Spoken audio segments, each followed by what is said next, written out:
Anda menyaksikan spesial program Fokus Dialog bersama para pasien sembuh COVID-19 di Tanjung Pinang, di mana tema kita pada hari ini adalah cerita para pasien COVID-19 yang sembuh di Tanjung Pinang. Nah, bagaimana mereka melewati hari-hari selama di karantina di rumah sakit maupun di rumah sendiri. Nah, pemirsa, seperti janji saya tadi, kami masih akan berbincang dengan narasumber lainnya, di mana beliau ini pernah dinyatakan 2 kali positif COVID-19. Langsung saja pemirsa, kami masih terhubung bersama narasumber melalui sambungan video conference. Beliau adalah Bapak Safarudin. Halo, Assalamualaikum Pak.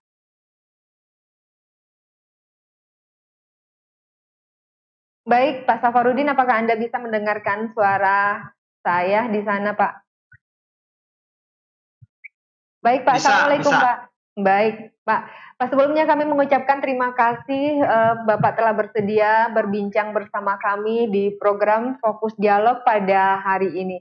Terima kasih Pak, seperti yang saya sampaikan tadi bahwa kita berbincang, Bapak akan tentunya bersedia berbagi cerita bersama kami maupun dengan pemirsa di rumah. Bagaimana dan apa saja yang Bapak lakukan selama dinyatakan positif pasien COVID-19 ini, Pak? Ya, terima kasih kesempatan yang telah diberikan kepada saya. Semoga apa yang saya alami tidak akan berlaku lagi kepada masyarakat yang lainnya. Amin. Sebab apa yang saya alami merupakan sebuah pengalaman yang memang tidak pernah kita inginkan. Nah, kemudian kita tidak pernah berharap bahwa saya sendiri tidak pernah berhayal menjadi seorang pasien yang mungkin gelombang pertama di Tanjung Pinang. Ini merupakan suatu pengalaman yang sangat seram-seram sejuk buat orang Melayu. Sebab begitu mendengar berita positif corona, sebetulnya perasaan kita memang down waktu itu. Akan tetapi pas kebetulan pada saat itu istri saya juga masuk, gitu kan? Istri saya juga masuk ke rumah sakit, jadi tidak terlalu ada perasaan sedih dengan kondisi itu, karena istri saya juga begitu saya dinyatakan positif, dia dipindahkan ke ruangan lain, saya masih sendiri di ruangan tersebut. Nah, ini merupakan suatu pengalaman yang sangat miris betul rasanya pada saat itu. Sebab kita selalu mendengar berita gelombang-gelombang pertama itu sepertinya mereka yang terkena serangan corona langsung down, langsung banyak juga yang meninggal dunia. Jadi ini merupakan suatu bulan pertama yang mau tidak mau kita memang harus menerimanya. Jadi pada saat saya dinyatakan positif corona, pikiran saya pada saat itu tidak ada lagi hal lain yang saya pikirkan pada saat tersebut kecuali saya berserah diri kepada Allah Subhanahu wa Ta'ala. Itu yang saya lakukan terlebih dulu. Sebab kalau saya berpikir bahwa menyesali mengapa saya harus ke Jakarta, mengapa saya harus ke sini, mengapa saya harus pergi. Kalau saya tak pergi tentu saya akan selamat. Pikiran seperti itu tidak ada lagi saya buang, tetapi pikiran bahwa semuanya harus saya serahkan dulu kepada Allah Subhanahu wa Ta'ala. Itu yang dulu saya lakukan pada saat divonis sebagai salah satu terkena virus corona ini. Artinya pada saat Bapak dinyatakan positif, Bapak langsung berserah diri kepada Yang Maha Kuasa bahwa ini adalah takdir mungkin ya Pak ya yang Bapak harus jalani. Nah, kemudian Pak, pada saat Bapak sudah dinyatakan positif, apa yang Bapak rasakan waktu itu? Maksudnya adalah mungkin ciri-cirinya seperti apa, atau mungkin bagaimana juga dengan Ibu yang juga dinyatakan dengan pasien positif, Pak? Jujur pada saat pertama kali saya merasa dingin badan, nggak enak badan, saya memang tidak pernah berpikir bahwa ini adalah corona gitu. Tidak pernah bahwa adalah corona. Tetapi dalam hari-hari saya menjelang saya untuk dibawa ke rumah sakit dari tanggal 20 sampai tanggal 24 Maret itu apa yang disebut sebagai ciri-ciri corona itu memang nampak kepada saya. Pertama, badan saya panas. Yang kedua, pembauan, penciuman itu kurang. Kemudian rasa tidak ada memang. Dan malam sebelum tanggal 20 itu saya sesak, tidak bisa tidur satu malam karena begitu tidur langsung sesak, begitu baring sesak. Jadi satu malam itu saya memang tidak bisa tidur. Tinggal lesu pada pagi harinya merasa lesu sekali. Jadi karena tak tahan lagi, saya langsung pergi ke rumah sakit. Dari rumah sakit umum daerah disuruh pergi ke rumah sakit provinsi. Dari rumah sakit provinsi saya dirawat. Namun tidak dirawat, belum di opname, tidak di opname, tapi disuruh pulang. Tapi sampai kepada tanggal 24 saya masih tetap tidak pulih. Akhirnya saya minta dirawat dan alhamdulillah memang pada saat itu mulai ruang isolasi mulai digunakan. Kemudian bagaimana ceritanya Ibu juga terkena COVID-19 ini? Apakah ini termasuk dari klaster Bapak atau seperti apa, Pak? Ya, jadi setelah saya pulang dari Jakarta, tentu saya dengan Ibu di rumah. Kemudian setelah acara kita penutupan acara MTQ, saya memang pada malam itu saya memang mengasingkan diri, memang gak jauh dengan kawan karena kalau saya sakit saya bisa langsung pulang gitu kan. Jadi istri saya tetap sama saya pada malam itu. Nah kemudian selama di rumah saya tetap sama istri saya juga. Nah waktu saya dibawa ke rumah sakit, istri saya tidak ke rumah sakit belum, tapi belum tahu bahwa saya ini memang sudah reaktif gitu kan. Jadi begitu saya dicek darah saya reaktif. Reaktif saya tanggal 24, dicek darah tanggal 25, tanggal 26 istri saya masuk. Masuk karena malamnya mengalami kejadian mana beliau sesak napasnya. Jadi hampir pingsan, sesak, memang tidak bisa bangun. Akhirnya maunya malam itu mau pergi, tapi karena terlalu malam, akhirnya pagi-pagi berangkat ke UGD. Dan di UGD karena saya sudah ada di atas, maka orang UGD langsung menyarankan agar istri saya juga diisolasi. Diisolasi ya Pak ya. Pak, selama jadi masih dalam proses karantina ya. Pak, selama Bapak diisolasi di rumah sakit provinsi, itu apa saja sih Pak kegiatan Bapak yang Bapak lakukan di sana? Mungkin bisa diceritakan Pak. Jadi begitu saya dinyatakan positif, reaktif waktu itu, belum swab ya, belum swab. Jadi reaktif waktu itu karena penilaian orang ini terkena atau tidak memang dari hasil reaktif pemeriksaan pertama itu, pemeriksaan darah, belum pada pemeriksaan swab untuk mengambil sampel di hidung mau di tenggorokan belum.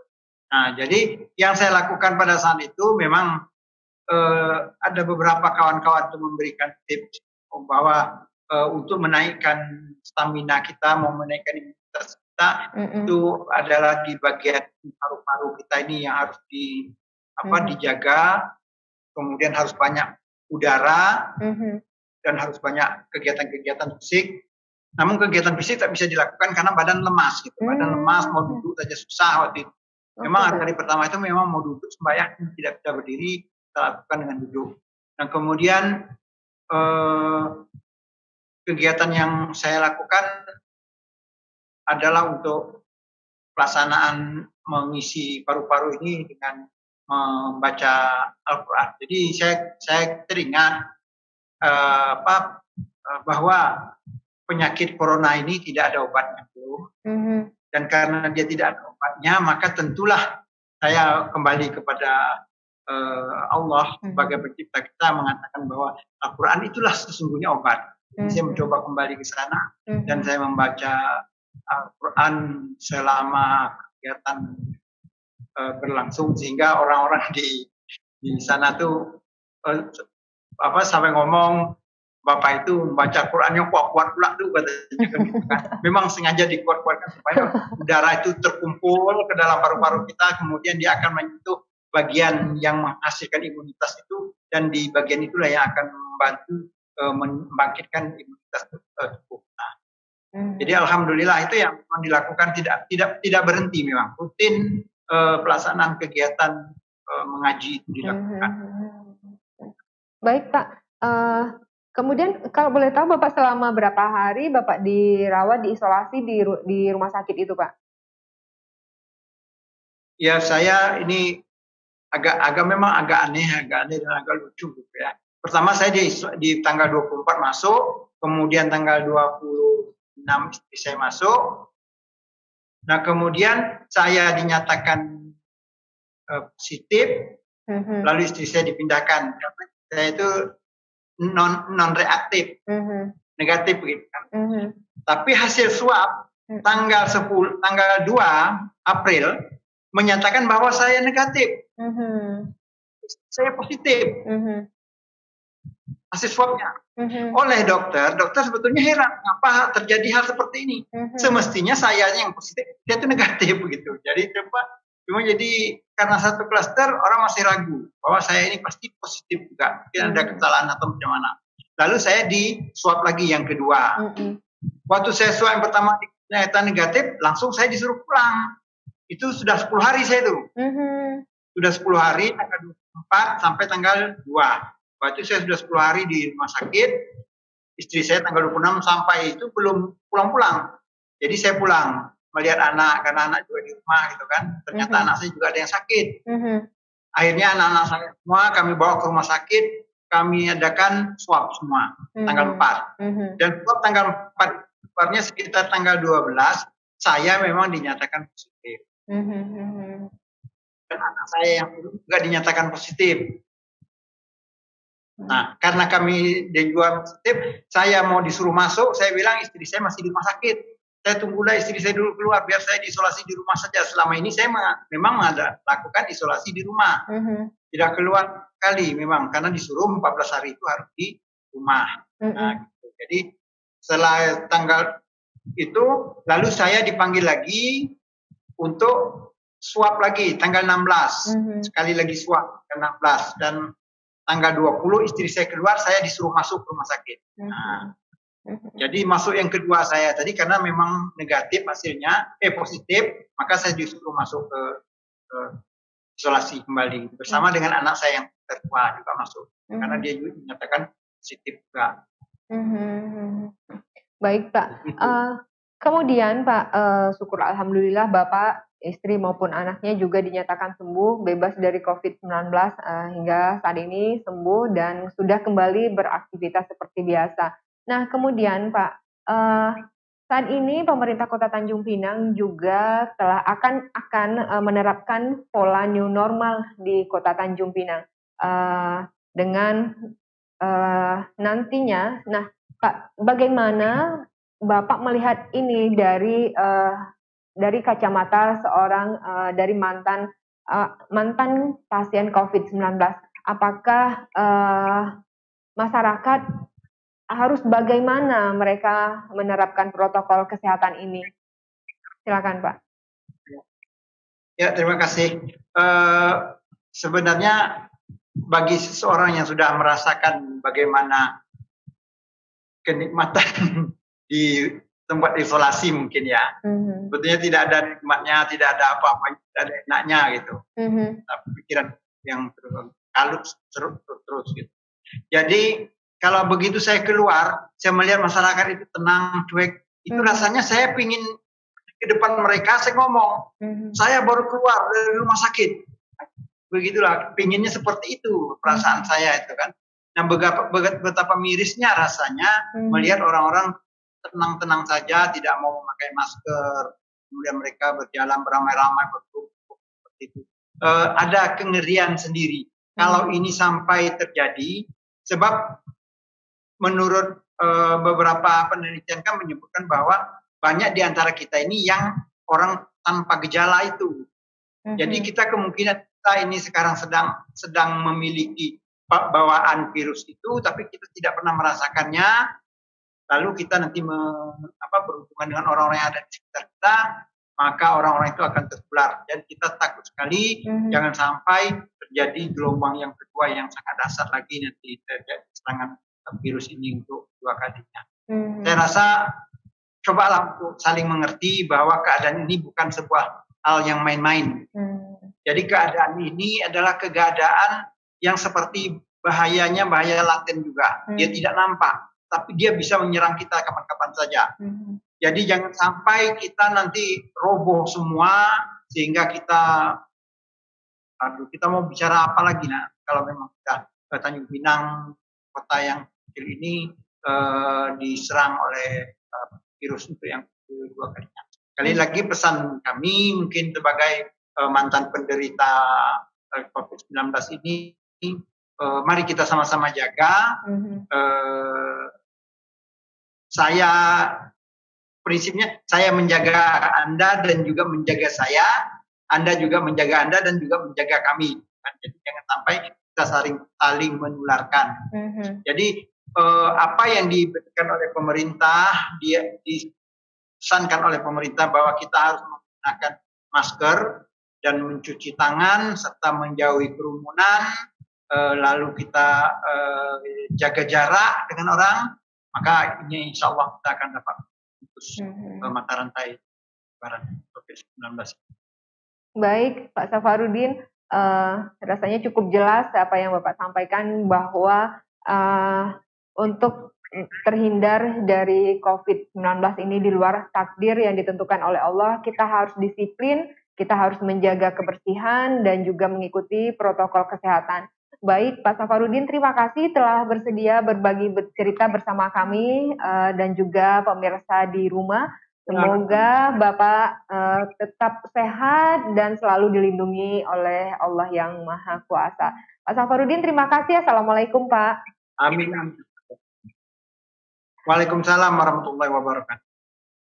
Baik, pemirsa, itu tadi perbincangan saya bersama narasumber mantan pasien COVID-19 yang telah sembuh, yang telah dinyatakan sembuh oleh dokter dan sudah kembali beraktivitas seperti biasa. Beliau tadi mengatakan tetap menjaga protokol kesehatan untuk menjaga orang-orang di sekelilingnya dan agar terhindar dari COVID-19 ini. Pemirsa, kami masih ada satu orang narasumber lagi yang akan berbagi cerita bagaimana pengalamannya ketika dinyatakan sebagai pasien COVID-19. Tentu saja Anda masih penasaran, tetap saksikan spesial Fokus Dialog pada malam hari ini, tetap bersama Tanjung Pinang TV.